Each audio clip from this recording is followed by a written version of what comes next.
আসসালামু আলাইকুম। অনেক পুরুষ ভাইরা জানতে চেয়েছেন একজন মেয়ের কতটুকু পুরুষাঙ্গ দরকার বা কতটুকু পুরুষাঙ্গ হলে পরিপূর্ণ সুখ দেওয়া যায়, মেয়েরা চেয়ে থাকে কতটুকু বা তাদের পছন্দ কতটুকু।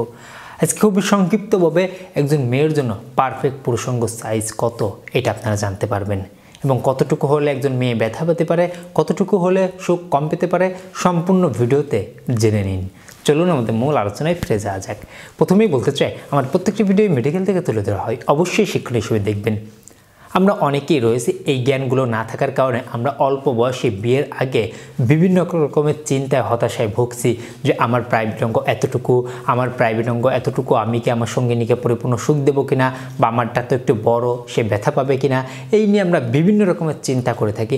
বিশেষ করে যে সকল পুরুষ ভাইরা পর্নোগ্রাফি বা পর্ন ভিডিওগুলো দেখেন, পর্ন স্টারদের প্রাইভেট অঙ্গ বড় দেখে, মোটা দেখে, তখন নিজের প্রাইভেট অঙ্গের সাথে মিলাইয়ে নিজের মধ্যে সবসময় একটা ছোট বিষয় কাজ করে, মনে হয় যে আমি আমার পুরুষাঙ্গ দিয়ে পরিপূর্ণ সুখ দিতে পারবো না আমার স্ত্রীকে, ইত্যাদি ইত্যাদি বিভিন্ন রকমের চিন্তা নানাবিধ করে থাকে।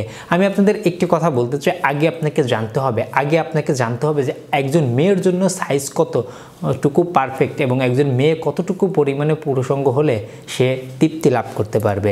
এরপরে মেয়েদের পরিপূর্ণ সাইজ কত এটা আপনার জানতে হলে অবশ্যই বিষয়টা বুঝতে হবে যে একজন মেয়েকে আসলে বড় পুরুষাঙ্গ হলে কি তার পরিপূর্ণ হয়, নাকি বড় পুরুষাঙ্গ দেখে ভয় পায়, এই বিষয়টা বুঝতে হবে। দেখুন, অনেক মেয়েরা রয়েছে আজকের ভিডিওটি দেখছে, অনেক মেয়েরা মনে হচ্ছে যে পর্নোগ্রাফি দেখে যে আমার হাজব্যান্ডের পুরুষাঙ্গ অনেক বড় হবে, মোটা হবে, বা আমার হাজব্যান্ডের পুরুষাঙ্গ এমন হবে তেমন হবে। এই বিষয়গুলো বুঝে শুনে দেখা যাচ্ছে কি যে সে নানাবিধ রকম চিন্তা ভাবনা করে এবং স্বপ্ন দেখে যে আমার হাজব্যান্ডের এমন হবে, বাস্তব জীবনে যখন তেমন না হয় তখন সে দাম্পত্য জীবনে অখুশি হয় বা আনহ্যাপি হয়। আমি আশা করি বিষয়টা বুঝতে পেরেছেন। এখন আসুন, একজন মেয়ের সাইজ কতটুকু দরকার এটা জানতে হলে আমাদের একটু মেডিকেল বিষয়টা জানতে হবে। মেডিকেলে বলে থাকে 2.5 থেকে 3 ইঞ্চির মধ্যে মেয়েদের জি স্পট বা সুখের স্থান থাকে।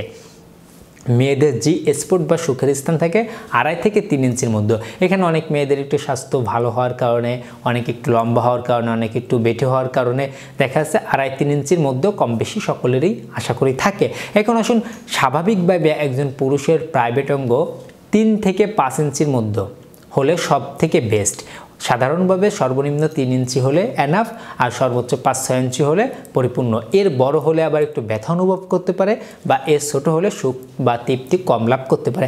এখন আসলে মাঝামাঝি যে প্রাইভেট অঙ্কগুলো আছে, এতে করে হয় কি বিভিন্ন রকমের স্টাইল অবলম্বন করে একজন মেয়েকে সুখ দেওয়া যায়। এদিকে আবার একটু ভালো বিষয়, একটু বড় প্রসঙ্গ হলে বিভিন্ন রকমের অ্যাঙ্গেল স্টাইল বা বিভিন্ন রকমের ভাবে আপনারা স্ত্রীকে সুখ দিতে পারবেন। কিন্তু ছোট হলে দেখা যাচ্ছে কি গতানুগতিক মিশরি যে পদ্ধতিটা রয়েছে স্ত্রীর গায়ের উপরে উঠে সুখ দেওয়া, সেই বিষয়ে সেইভাবে আপনারা সুখ দিতে পারবেন। কিন্তু যদি আপনি সাধারণভাবে দেখা যাচ্ছে একটু পরিপূর্ণ বড় হয়, সেই ক্ষেত্রে আপনারা বিভিন্ন স্টাইলে সুখ দিতে পারবেন।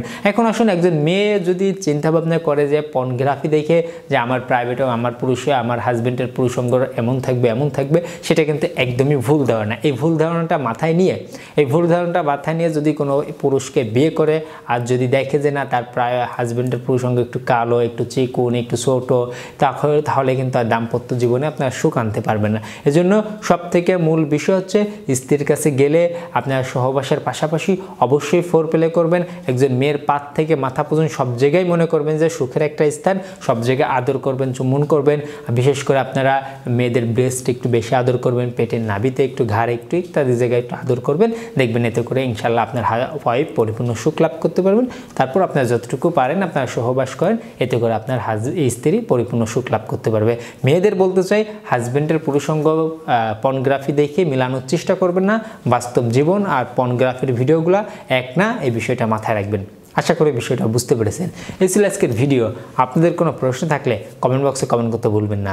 ভিডিওটি ভালো হলে লাইক করতে ভুলবেন না, বন্ধুদের সাথে শেয়ার করতে পারেন। সবাই ভালো থাকবেন, সুস্থ থাকবেন। দেখা হচ্ছে পরবর্তী কোনো নতুন একটা আপডেট ভিডিওতে। আল্লাহ হাফেজ।